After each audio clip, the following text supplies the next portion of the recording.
नमस्कार प्रिय विद्यार्थियों, जीवी पॉइंट में आपका हार्दिक स्वागत व अभिनंदन। आज अपन कक्षा 6-7 प्रवाह गणित कार्यपुस्तिका जो 2024-25 में चल रही है, उनके कार्यपत्रक 55 से 57 तक को हल करेंगे। मैं उम्मीद करता हूं कि आपको ज़रूर समझ में आएंगे। मैंने अब तक कार्यपत्रक 1 से 54 तक हल करवा दिए हैं। अपने चैनल की प्लेलिस्ट में जाके उसे देख सकते हो। शुरू करते हैं आज का पहला प्रश्न, कार्यपत्रक नंबर 55 का। भिन्नों की पहचान तुलना में जो समझ है वो विकसित करनी है। पहला प्रश्न देखते हैं कि निम्नलिखित भिन्नों में से उचित भिन्न विषम भिन्न को छांट कर अलग अलग लिखिए। उचित भिन्न और विषम भिन्न का मतलब होता है अनुचित भिन्न। उचित भिन्न और अनुचित भिन्न है, उनको छांट करके अलग अलग लिखना है। यहाँ देखोगे उचित भिन्न के लिए अलग कॉलम है, अनुचित के लिए अलग कॉलम है। विषम का अर्थ होता है अनुचित। 3/7 उचित भिन्न वह होती हैं जिसमें हर है वो अंश की अपेक्षा बड़ा होता है। अनुचित भिन्न वह होती हैं जिसमें अंश है वो हर की अपेक्षा बड़ा होता है। तो उचित देख लेते हैं। अंश जो बड़ा है, अंश जो छोटा है वो उचित है। इसमें 3/4 में अंश छोटा है तो ये उचित भिन्न है। 11/15 में अंश छोटा 11 है, ये उचित भिन्न है। ये उचित भिन्न हो गई, ये उचित भिन्न हो गई। इसी तरह आप 8/11 देखोगे, ये भी उचित भिन्न है। 8/10 देखोगे, ये भी उचित भिन्न है। और 12/19 देखोगे, ये उचित भिन्न है। बाकी आप देखोगे 9/7, 11/11, 5/3, 8/3, 17/12, ये सब अनुचित भिन्न में आती हैं। ये सब किस में आती है? अनुचित भिन्न में आएगी। और जो मैंने गोल घेरे में बताई है वो आएगी उचित भिन्न में। आप इसे आराम से अलग अलग लिख सकते हो। बढ़ते हैं प्रश्न नंबर 2 की तरफ।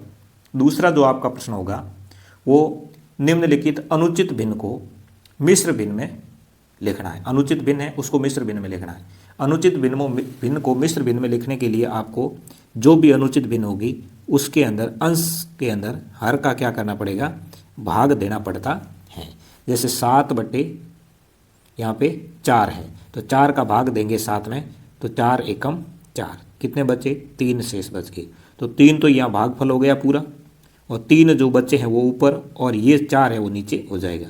यानी इसका मिश्रधन जो मिश्र भिन्न होगा वो क्या होगा? 1/3 है वो मिश्र भिन्न हो जाएगा। इसी तरह 11/10 का मिश्र भिन्न निकाल सकते हो, तो मैंने निकाला तो 1/1/10 मिश्र भिन्न मिला। 9/5 का 1/4/5। 18/11 में 1/7/11। 25/19 का निकाला 1/6/19। 18/17 का निकालते तो 1/1/17 है, वो आपका मिश्र भिन्न बन जाता है। तो अनुचित भिन्न से मिश्र भिन्न कैसे बनाते हैं ये आपको अभी समझ में आ गया है। बढ़ते हैं बच्चों, प्रश्न नंबर 3 को देख लेते हैं। प्यारे बच्चों, आप इस बात से पूरी तरह से परिचित होंगे कि जो ऊपर होती है भिन्न की ऊपर की संख्या होती है वो आपकी अंश कहलाती है। ऊपर की संख्या क्या कहलाएगी? अंश कहलाती है। और भिन्न के जो नीचे संख्या होती है वो हर कहलाती है। इस बात की जानकारी आपको होनी चाहिए। शुरू करते हैं। मिश्रित भिन्नों को अब क्या करना है? अनुचित भिन्न के रूप में लिखना है।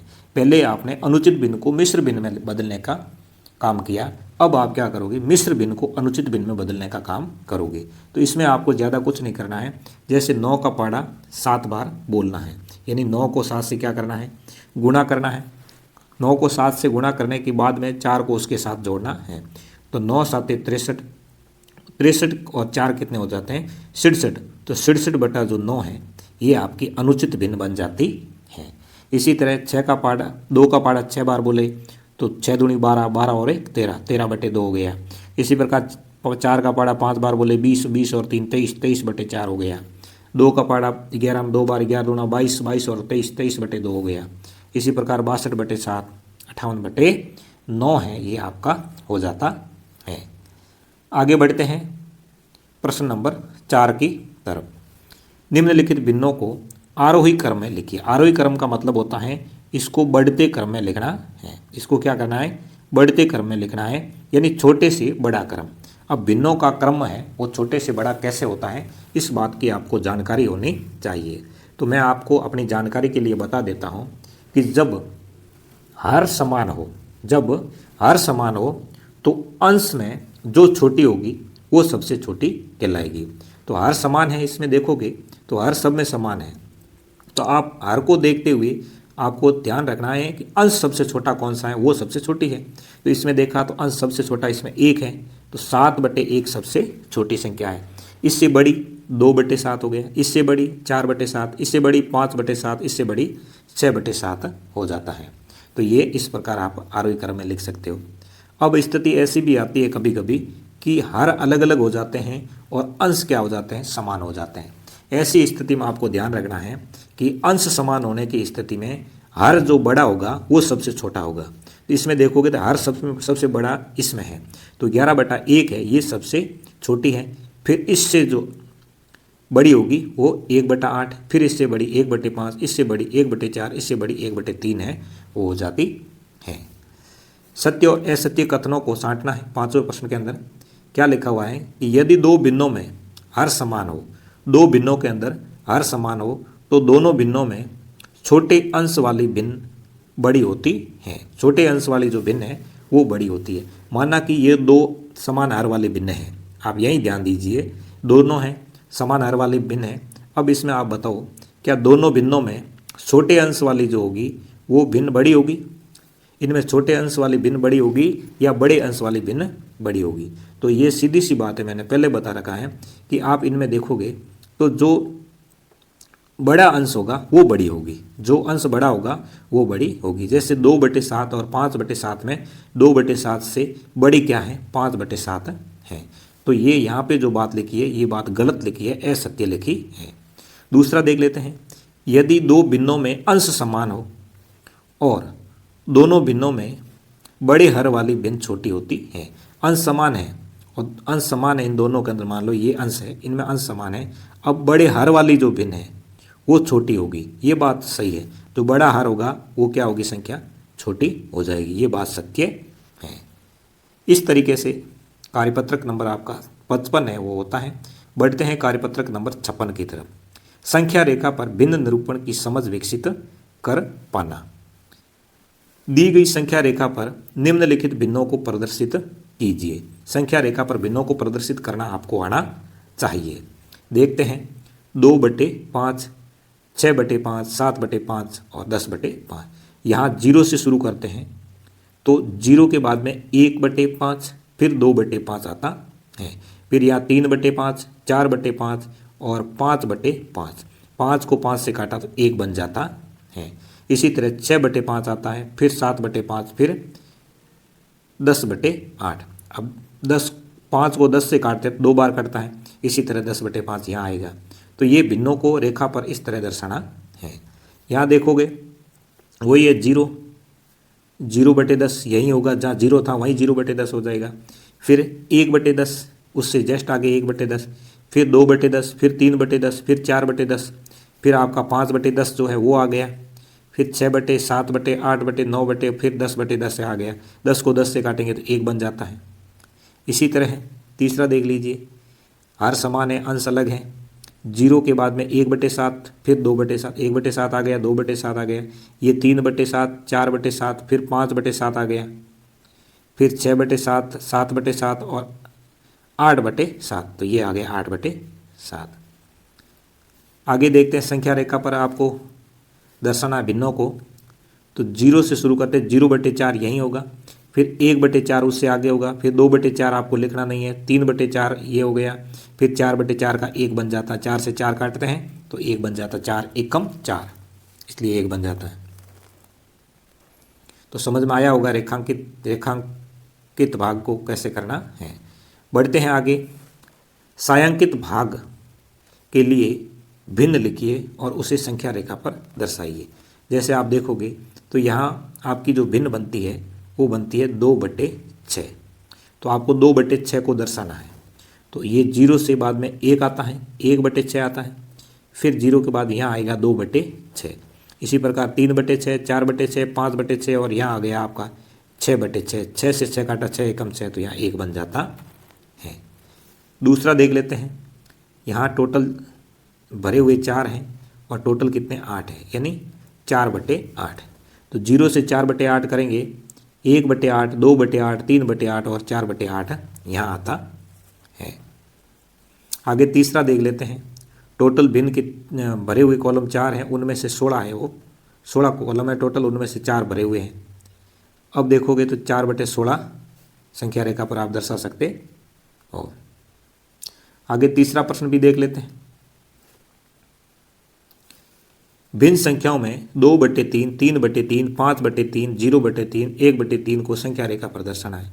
तो 0 से 0/3, 1/3, 2/3, 3/3 और 5/3 इस प्रकार दर्शाना था। आगे कार्यपत्रक नंबर 57, तुल्य भिन्न की पहचान और समझ विकसित कर पाना। तुल्य भिन्न के बारे में आपको जानकारी होनी चाहिए। दी गई भिन्नों की तुल्य भिन्न बनाने के लिए रिक्त स्थानों की पूर्ति करनी है। जैसे 1/4 है तो उसकी अगली 5वीं तुल्य भिन्न होगी, वो 5/20 हो जाएगी। इसी तरह 8/16 की अगली जो तुल्य भिन्न होगी, या इससे पहले की जो तुल्य भिन्न होगी, भाग दे के बतानी है तो 4/8 हो जाएगी। इसमें देखोगे तो 24/40 और इसमें देखोगे 4/5 है, वो तुल्य भिन्न हो जाती है। दूसरा प्रश्न, छोटा बड़ा और बराबर का चिन्ह लगाना। यहाँ हर समान है तो जो बड़ी संख्या उसकी तरफ वो बड़े का चिन्ह लगेगा। ये बड़ी संख्या 5 है, इधर देखोगे तो आपको ये संख्या जो है 2 वाली अंश समान है और हर क्या यहाँ पे अलग अलग हैं, तो और अंश यहाँ पे समान है। तो ऐसी स्थिति में जो संख्या छोटी होगी वो बड़ी कहलाएगी। इधर देखोगे तो 7/7, 7 से 7 कट रहा, पूरा 1 बन रहा है, इसलिए ये बड़ी हो गई। इधर ये दोनों बराबर हो गई, 8 दूनी 16 और 17, 17/8, तो ये बराबर हो गई। यहाँ देखोगे तो हर समान है, तो अंश की तरफ जाओ, अंश बड़ा है वो बड़ी हो जाएगी। फिर छठा देखोगे 3/8 और 3/7, दोनों में अंश समान है, हर अलग अलग है, तो जो हर छोटी है वो बड़ी कहलाएगी।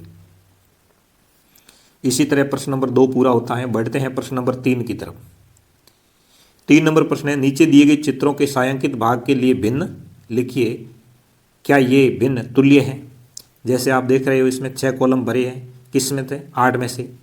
फिर यहाँ देखोगे तो 9 कॉलम भरे हुए हैं 12 में से। फिर यहाँ देखोगे 12 कॉलम भरे हुए हैं 16 में से। फिर यहाँ देखोगे 15 कॉलम भरे हुए हैं 20 में से। तो ये तुल्य भिन्न बन रही है, बिल्कुल तुल्य भिन्न बन रही है। 3 के बाद 6, 6 के बाद 9, 9 के बाद 12, 12 के बाद 15, इसी प्रकार ये 3 का पहाड़ा बन रहे हैं। 3/4 का पहाड़ा 3 का पहाड़ा और 4 का पहाड़ा बन रहा है, तुल्य भिन्न है। आगे देखते हैं प्रश्न नंबर 4 को। निम्नलिखित भिन्नों की 5-5 तुल्य भिन्न लिखिए। जैसे 2/5 है, इसकी 5-5 तुल्य, 2 का पहाड़ा 4, 6, 8, 10, 12, 5 के बाद 10, 15, 20, 25, 30, इस प्रकार। यानी इधर ऊपर 2 का पहाड़ा चलेगा, नीचे 10 का पहाड़ा, ये तुल्य भिन्न हो जाती है। 3/4 का 3, 6/8, 9/12, 12/16, 15/20 और 18/24। कैसे हुआ, ये ऊपर चलेगा 3 का पहाड़ा और नीचे चलेगा 4 का पहाड़ा, तो ये हो जाता है। हल कीजिए। 1/5 की तुल्य भिन्न, 1/5 की तुल्य ऐसी भिन्न ज्ञात कीजिए जिसका अंश है वो 4 हो जाए, तो 4/20। 25/45 की तुल्य ऐसी भिन्न ज्ञात कीजिए जिसका हर क्या हो जाए, 9 हो जाए, तो 5/9। इस तरीके से आज की क्लास अपनी पूरी होती है। अगर मेरी मेहनत आपको पसंद आए तो वीडियो को लाइक, कमेंट और शेयर। आप मेरे इस चैनल पे नए हो तो चैनल को सब्सक्राइब कर लीजिए। अगली क्लास आए तब तक के लिए जय हिंद, जय भारत।